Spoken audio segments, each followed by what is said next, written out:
સુખના સાધનો બધાને જોઈએ, જેનાથી સુખ આવે. આપણને ક્યાં નોટોથી લગાવશે? જો ગવર્મેન્ટ એવું એનાઉન્સ કરે, હવે નોટ નહીં ચાલે, હવે કાંકરા ને પથરા ચાલશે, તો નોટોને ફેંકીને પથરા ભેગા કરી. આપણને લગાવ કોઈ નોટોથી નથી, આપણને લગાવ સુખથી છે. અને જેનાથી સુખ આવે એને ભેગું કરીએ છીએ. સુખ સાથે માણસને લગાવ છે, એને ધન જોડે લગાવ નથી. ધનથી સુખ આવે. અને આપણે માણસે દુનિયાનો વ્યવહાર એવો કરી નાખ્યો છે અને એટલું બધું ધન પ્રધાન દુનિયા બનાવી દીધી છે, અને એને કારણે જ માણસે જ ગરીબી પેદા કરી છે.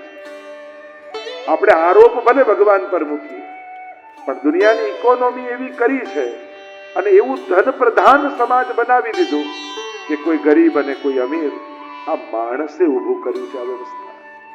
આરોપ ભગવાન પર મૂકીએ છીએ. વિચાર કરો, પૈસાથી વિનિમય ન ચાલતો હોય તો દુનિયામાં આવો ભેદભાવ હોત? છે. કારણ માણસ છે. માણસની આ સર્જન અને વ્યવસ્થા. અર્થ કામ પ્રકરણ. વિવિધ કામનાઓ દરેકના મનમાં છે, કોઈ ને કોઈ કામનાઓ.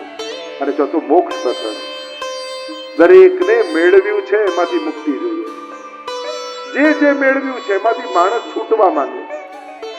એ જ ઘર જેના માટે માનતા રાખી હતી, એક ઈરાદ બાબા એક પોતાનું ઘર બની જાય, અને ઘર બની ગયું. હવે એ જ ઘરમાંથી કોઈ બહાર ના લઈ જાય ફરવા, તો ઘર માથે લઈ લઈએ કે બહાર તો ચાલો કે ઘર માટે તો માનતા રાખી હતી. એમ થાય એક બાળક થઈ જાય તો સારું, બાળક થઈ ગયું પછી એમ થાય આ સ્કૂલે જાય તો શાંતિ.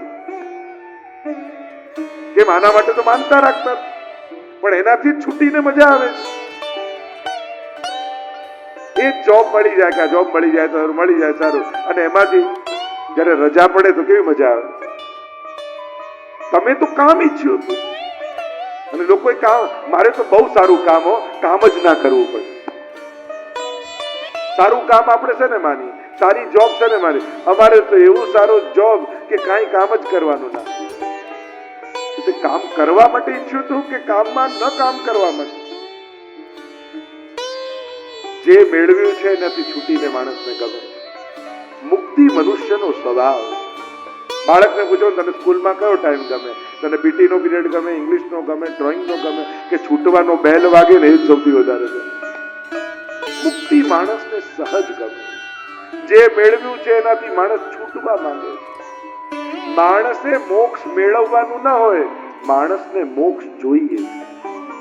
એના જીવનની આ માંગ છે. ધર્મ કરવાનો ના હોય કે 1 કલાક બચે છે લાવ ધર્મ કરું. ના, આ તમારા જીવનની માંગ છે. મુક્તિ માંગ છે. 4 પ્રકરણની ચર્ચા. ધર્મ પ્રકરણમાં મનુની કન્યાના વંશમાં દક્ષ યજ્ઞની કથા આવી. 16 કન્યા થઈ છે. પ્રસૂતિના વિવાહ દક્ષ સાથે થયા છે. 16 કન્યા, 13 કન્યા ધર્મને પરણાવી, 14મી કન્યા પિતૃઓને પરણાવી. સ્વાહાને એટલે જ યજ્ઞ થાય અગ્નિદેવને, સ્વાહા સ્વાહા સ્વાહા.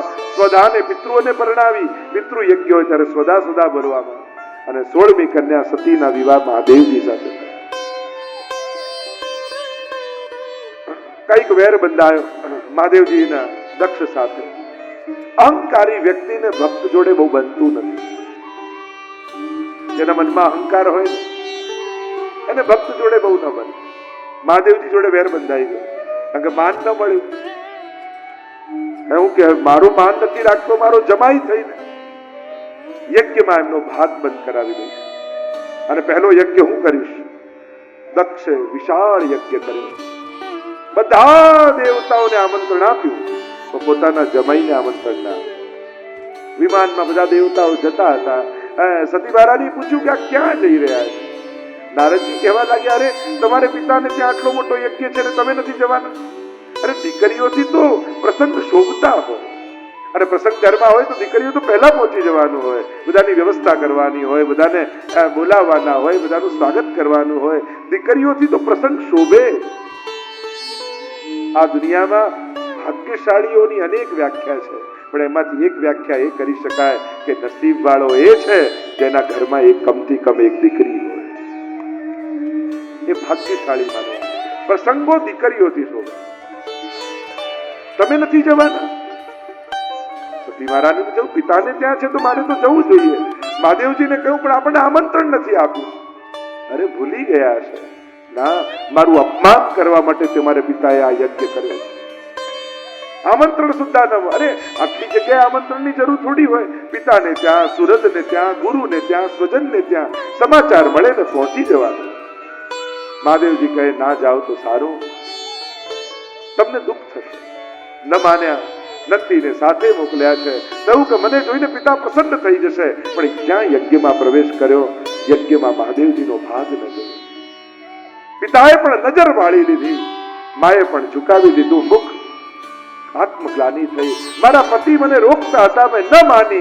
અંગૂઠાથી યોગાગ્નિ પ્રગટ કર્યો. યોગાગ્નિમાં ભડભડ ભડભડ બળવા લાગ્યા. નંદીએ જઈને સમાચાર આપ્યા મહાદેવજીને. વીરભદ્રને મહાદેવજીએ પ્રગટ કર્યો અને આખા યજ્ઞનો વિધ્વંસ કરી. ભક્તના દ્રોહને કારણે સત્કર્મો પણ થાય ને, ભગવાન એને સફળ થવા દેતા. બે યજ્ઞ ભગવાને સફળ ન થવા દીધા. એક ઇન્દ્રનો યજ્ઞ સફળ ન થવા દીધો, કારણ વેદ વિરોધી યજ્ઞ હતો. ઇન્દ્રને મદ આવી ગયો હતો તો હું ભગવાન છું, અને ભગવાને એને દેવતા પદ યાદ અપાવ્યું. અને બીજું દક્ષ યજ્ઞ સફળ ન થવા દીધો, કારણ કે દક્ષને પણ અહંકાર આવી ગયો. ભગવાન ક્રોધને માફ કરે, ભગવાન દ્વેષને માફ કરે, ભગવાન લોભને માફ કરે, ભગવાન ઈર્ષાને માફ કરે, પણ ભગવાન અહંકારને માફ કરતા. ઈગો ભગવાન તોડી નાખે, મદ તોડી નાખે. અને એટલા માટે જીવનમાં ક્યારેય પણ અહંકાર નહીં કરે. આગળ અર્થ પ્રકરણમાં ધ્રુવ ચરિત્ર આવ્યું. પ્રસિદ્ધ કથા છે. ઉત્તાનપાદ રાજા, બે રાણી છે, સુરુચિ અને સુનીતિ. આધ્યાત્મિક અર્થ કરીએ તો દુનિયામાં દરેક જન્મ લેનારો જીવ ઉત્તાનપાદ છે, જેના પગ ઉપર અને માથું નીચે. જન્મ લે એટલે બે રાણી સામે આવે. સુરુચિનો માર્ગ, સુનીતિનો માર્ગ, ઈચ્છાનો માર્ગ અને ધર્મનો માર્ગ. અને પ્રાય બધા જ જીવોને સુરુચિ માનીતી હોય, સુનીતિ અમાનીતી હોય. આને પણ એમ જ છે. બંનેને એક પુત્ર છે. સુરુચિને હંમેશા સારું ગમે, લેટેસ્ટ શું છે, નવું શું છે, એટલે ઉત્તમ એને પુત્ર છે. ઉત્તમમાં ઉત્તમ શું છે? સારામાં સારું લાવો, લેટેસ્ટમાં લેટેસ્ટ લાવવું. આ સુરુચિના માર્ગ વાળા. સુનીતિ શાશ્વત શું છે, જોડે શું આવશે, મેળવ્યું એ તો બરાબર, પણ ભેગું શું આવવાનું એનો વિચાર જે કરે એ સુનીતિનો માર્ગ વાળો છે. એકવાર બંને બાળકો પિતાની આજુબાજુ રમી રહ્યા અને ઉત્તમ ધીરેથી ચાલતો ચાલતો પિતાની ગોદમાં જઈને બેસી ગયો. ધ્રુવને થયું કે લાવ હું પિતાના ખોળામાં બેસું. અને જ્યાં ધ્રુવ પિતાના ખોળામાં બેસવા જાય, હાથ પકડ્યો માએ સુરુચિ, ખેંચ્યો અને કહ્યું કે તારે પિતાના ગોદમાં બેસવું છે, જા વનમાં જા, તપ કર, ભગવાનને પ્રસન્ન કર. અને ભગવાન પ્રસન્ન થાય ત્યારે ભગવાન પાસે માંગજે કે તું મારી કુખે જન્મ લે તો જ પિતાના ખોળામાં બેસી. અને જ્યારે આવા કટુ વચન સાંભળ્યા, ધ્રુવ રડતા રડતા પિતાને છોડી મા પાસે ગયા, સુનીતિ પાસે આવ્યા અને આખું વૃત્તાંત કહ્યું. રડતા રડતા, આ તો સુનીતિ છે, સાધારણ સ્ત્રી નથી, સમજદાર છે. સાધારણ હોત તો લડવા આવે, ચાલ જોઈ લઉં, આવું કેમ બોલી જાય. સુનીતિ સમજ આપે, સંઘર્ષ ના આપે. જો બેટા, ખરેખર કહું ને તો આજ સુધી જે વાત મેં તને નથી કહી એ તારી માં સુરુચિએ તને કહી. અરે એવી કઈ વાત કહી, મારું તો અપમાન કર્યું. ના બેટા, ધ્યાનથી સાંભળ. આજ સુધી મેં તને ક્યારે નથી કહ્યું કે તું પરમ પિતાને પ્રાપ્ત કર, ભગવાનને મેળવ, તપ કર. ખરેખર તારી સાચી માં તો સુરુચિ છે અને માં નહીં, તારી ગુરુ છે. કારણ કે આવી વાત તો કોઈ ગુરુ કરી શકે કે બેટા બેસવું જ હોય તો આજે છે ને કાલે નહીં રહે એવા ખોળામાં નહીં, પણ એવી ગોદમાં જઈને બેસ જ્યાંથી તને કોઈ ઊભો ન કરી શકે. એવી શાશ્વત ગોદમાં જઈને બેસ, એવા પરમ પિતાની ગોદમાં જઈને બેસ કે જ્યાંથી કોઈ તને ઊભો ન કરી શકે. જા બેટા, ભગવાનને પામ. અને ધ્રુવજી ચાલ્યા છે પ્રેરણા લઈને માની. નારદજીને થયું ક્યાંક આવેશમાં જઈ રહ્યા છે અને હમણાં મને ડગી જશે તો પાછા આવી જશે. પરીક્ષા કરી, ધ્રુવ તને ખબર છે તું ક્યાં જાય છે? કેવું ઘનઘોર વન હશે, કેવા હિંસક પશુઓ છે, તને મારી નાખશે. ધ્રુવજીએ કહ્યું કે હવે મેળવવા છે તો ભગવાન મેળવવા. અને ત્યારે દ્વાદશાક્ષર મંત્રનો ઉપદેશ આપ્યો. કહ્યું જા બેટા, મધુવનમાં જઈને તપ કર. પરમ પાવન યમુનાજીનો કાંઠો છે, ભગવાનની લીલા ભૂમિ છે. યમુનાજીની કૃપાથી ઠાકોરજી જલ્દી કૃપા કરશે. અને હવે તો ગુરુ મળ્યા, મંત્ર મળ્યો અને ધ્રુવજી ચાલ્યા. તપ કરે છે, પ્રભુનું ધ્યાન કરે છે, નારદજી આપેલા મંત્રનો જાપ કરે છે. દિવસો વીતવા લાગ્યા. જળ છોડી દીધું, હવાનું ભક્ષણ કરતા એ પણ છોડી દીધું. સર્વાત્મ ભાવ થયો. આત્મભાવ સર્વ જગ્યાએ વ્યાપ્યો. શ્વાસો રોકી, ત્રિલોકની શ્વાસો રોકાવા લાગી. દેવતાઓ ભાગ્યા. પ્રભુ મારું ઇન્દ્રાસન ખતરામાં છે. પ્રભુ કહે ઇન્દ્રાસન મેળવવા નહીં, મારો ભક્ત મારી ગોદમાં મેળવવા તપ કરી રહ્યો.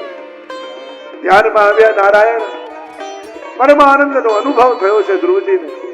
અને થોડી વારમાં અંતર ધ્યાન થઈ ગયા. પ્રભુ વ્યાકુળ થઈને જ્યાં નેત્રો ખોલ્યા ધ્રુવજીએ, જે ધ્યાનમાં હતા એ સામે ઉભેલા દેખાયા. ધ્રુવજી બોલવા માંગે પણ બોલી શકતા નથી, વાણી નીકળતી નથી. અને ત્યારે નારાયણે પોતાના હાથમાં રહેલા શંખ ધ્રુવજીના ગાલ ઉપર અડાડ્યો. અને જ્યાં ગાલ પર અડાડ્યો અને ધ્રુવજીના મુખમાંથી વાણી સ્ફુરી. યોંતઃ પ્રવિશ્ય મમ વાચમીમામ પ્રસુપ્તામ સંજીવયત કિલ શક્તિધરસ્વદામ્ના અન્યાંશ્ચ હસ્ત ચરણ શ્રવણત્વ ગાદિન પ્રાણાન નમો ભગવતે પુરુષાય.